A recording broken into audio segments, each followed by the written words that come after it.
अस्सलाम वालेकुम स्टूडेंट्स। आज हम फर्स्ट इक्वेशन ऑफ मोशन के बारे में पढ़ेंगे।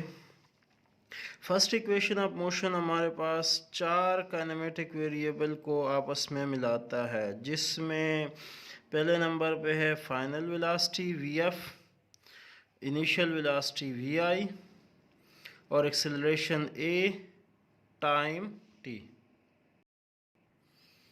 यानी अगर इन चारों में हमें तीन पता हो तो चौथे नंबर पे जो काइनेमेटिक वेरिएबल है वो हम फाइंड कर सकते हैं, और न्यूमेरिकल में इनकी एग्जांपल्स मौजूद हैं। First equation of motion V F is equal to V I plus A T है। इस इक्वेशन को डिराइव करने के लिए हमें स्पीड टाइम ग्राफ को समझना होगा। सपोज़ ये हमारे पास हॉरिजॉन्टल एक्सिस हैं और ये वर्टिकल एक्सिस हैं, और ये दोनों एक्सिस ओरिजिन ओ पे मिलते हैं। हॉरिजॉन्टल एक्सिस पे हमने टाइम को और वर्टिकल एक्सिस पे स्पीड को ड्रॉ किया हुआ है। और ये सपोज हमारे पास एक ऑब्जेक्ट है जो कि यूनिफॉर्म एक्सेलरेशन के साथ मूव करता है। तो जब कोई ऑब्जेक्ट यूनिफॉर्म एक्सेलरेशन के साथ मूव करता है तो उसका speed time graph straight line होती है। तो ओ बी लाइन एक स्ट्रेट लाइन है जो कि किसी ऑब्जेक्ट की स्पीड टाइम ग्राफ को शो करता है। लेकिन यहाँ पे हमें एक फार्मूला याद रखना पड़ेगा कि जो स्पीड टाइम ग्राफ होता है उसका स्लोप एक्सेलरेशन के इक्वल होता है। स्लोप क्या होता है? स्लोप ग्राफ की स्टीपनेस को कहते हैं, यानी ये ग्राफ कितना स्टीप है, इसमें कितनी चढ़ाई या कितनी उतराई है।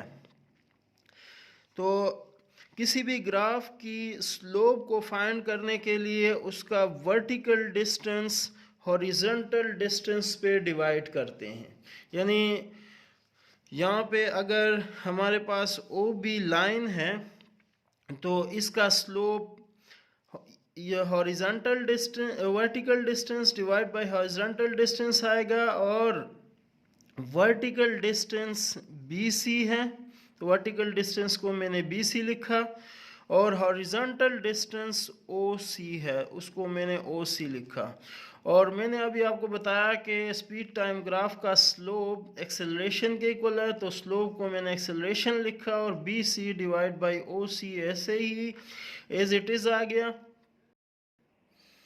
एक्सेलरेशन का सिंबल मैंने ए लिखा और B C divide by O C. Students, हमने स्पीड टाइम ग्राफ के बारे में पढ़ा। अभी हम इस पोजीशन में हैं कि फर्स्ट इक्वेशन ऑफ मोशन को डिराइव कर सकें। उसके लिए हम सपोज करते हैं कोई ऑब्जेक्ट है और वो किसी इनिशियल वेलोसिटी वी आई के साथ मूव कर रहा है, और यूनिफॉर्म एक्सेलरेशन के साथ मूव करने के बाद उसका ग्राफ ये लाइन बन जाता है, जिसमें इस पॉइंट पे इसकी फाइनल वेलोसिटी वीएफ है। यहाँ पे ये याद रखना ज़रूरी है कि ये ऑब्जेक्ट स्ट्रेट लाइन में मूव कर रहे हैं और यूनिफॉर्म एक्सेलरेशन के साथ मूव कर रहे हैं। जब यूनिफॉर्म एक्सेलरेशन के साथ वो मूव करता है तो उसका ग्राफ भी स्ट्रेट लाइन होता है। तो सपोज इस ऑब्जेक्ट का ग्राफ ए बी लाइन है। हम बी पॉइंट से टाइम एक्सिस के ऊपर परपेंडिकुलर गिराते हैं। बी डी हमने परपेंडिकुलर गिराया। अभी ए पॉइंट से बी डी लाइन पे परपेंडिकुलर गिराते हैं, और ये परपेंडिकुलर ए सी हो गया।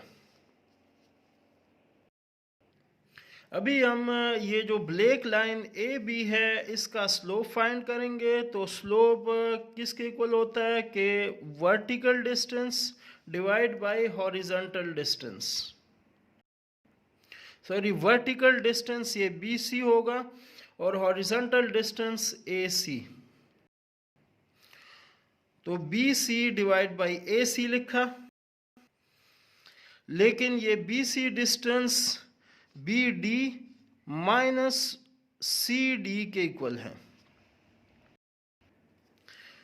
तो B C is equal to B D minus C D, और ए सी ओ डी के इक्वल है। अभी हम ग्राफ को देखें तो बी डी ये डिस्टेंस वी एफ के इक्वल है, बी डी वी एफ है, और सी डी जो ये डिस्टेंस है ये वी आई के इक्वल है, और ओ डी टाइम के इक्वल है। तो मैंने ये तीनों वैल्यूज इसमें पुट की, तो हमारे पास a is equal to V F minus V I divide by T आ गया। t इधर डिवाइड हो रहा है, उधर जाके मल्टीप्लाई हो जाएगा, ए टी हो जाएगा, is equal to V F minus V I. V I इधर माइनस हो रहा है, उधर लेफ्ट साइड पे जाके प्लस हो जाएगा, तो V I plus A T is equal to V F. इसको तरतीब से लिखें तो V F is equal to V I plus A T, और बच्चों ये हमारे पास फर्स्ट इक्वेशन ऑफ मोशन है।